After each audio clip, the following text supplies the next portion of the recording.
नीति आयोग की बैठक के पहले ही ममता बनर्जी ने नीति आयोग को बंद करने की मांग की थी और इसी से ये साफ हो गया कि आयोग की बैठक में शामिल होने के पीछे ममता बनर्जी का इरादा क्या है।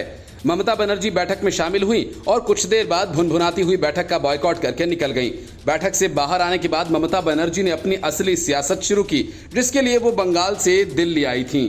उन्होंने आरोप लगाया कि मीटिंग में उन्हें सिर्फ 5 मिनट बोलने दिया गया और अब इन आरोपों पर वित्त मंत्री निर्मला सीतारमण ने जवाब दिया। उन्होंने कहा कि माइक बंद करने का आरोप गलत है। पश्चिम बंगाल की मुख्यमंत्री ममता बनर्जी प्रधानमंत्री नरेंद्र मोदी की अध्यक्षता में आयोजित नीति आयोग की बैठक छोड़कर बाहर निकल आईं। उन्होंने आरोप लगाया कि विपक्ष के एकमात्र प्रतिनिधि होने के बावजूद उन्होंने अपने भाषण के दौरान बीच में ही उन्हें रोक दिया गया। फिलहाल सरकारी सूत्रों ने आरोपों को खारिज करते हुए कहा कि ममता को बोलने के लिए दिया गया समय समाप्त हो गया था। टीएमसी प्रमुख ममता बनर्जी आगे कहती हैं कि 5 मिनट बाद उनका माइक्रोफोन बंद कर दिया गया, जबकि अन्य मुख्यमंत्री को अधिक देर तक बोलने की अनुमति दी गई। तृणमूल कांग्रेस प्रमुख ने कहा कि ये अपमानजनक है, मैं आगे से किसी भी बैठक में हिस्सा लेने नहीं आऊंगी। उन्होंने बैठक से बाहर आने के बाद कहा कि मैं बैठक का बहिष्कार करके बाहर आई हूं।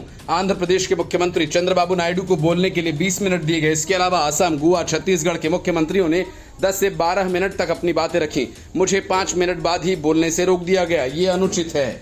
ममता बनर्जी ने कहा कि विपक्ष की तरफ से मैं यहाँ अकेली हूँ और मैं बैठक में इसलिए हिस्सा लेने आई क्योंकि सहकारी संघवाद को मजबूत किया जाना चाहिए। सरकारी सूत्रों ने कहा कि ये कहना गलत है कि ममता का माइक्रोफोन बंद किया गया। उन्होंने कहा कि घड़ी के अनुसार उनके बोलने का समय समाप्त हो गया था। सूत्रों ने बताया कि वर्णाक्रमानुसार ममता को बोलने की बारी दोपहर के भोजन के बाद आती, लेकिन पश्चिम बंगाल सरकार के आधिकारिक अनुरोध पर उन्हें 7वें वक्ता के रूप में बोलने की अनुमति दी गई क्योंकि उन्हें जल्द कोलकाता लौटना था। ममता बनर्जी ने बैठक के दौरान कहा कि सरकार ने राजनीतिक रूप से पक्षपातपूर्ण बजट पेश किया और सवाल किया कि केंद्र राज्यों के बीच भेदभाव क्यों कर रहा है। उन्होंने आगे कहा कि नीति आयोग के पास कोई वित्तीय शक्तियां नहीं हैं, तो ये कैसे काम करेगा। इसे वित्तीय शक्तियां दें या योजना आयोग को वापस लाएं। ममता ने कहा कि मुझे 5 मिनट बाद बोलने से रोका गया। मैंने कहा कि यह अनुचित है। मैं विपक्ष की ओर से मौजूद एकमात्र व्यक्ति हूं। मैं इस बैठक में बृहद हितों को ध्यान में रखकर हिस्सा ले रही हूं। उन्होंने बैठक में कहा कि 2024-25 के आम बजट में कुछ राज्यों की अनदेखी की गई थी।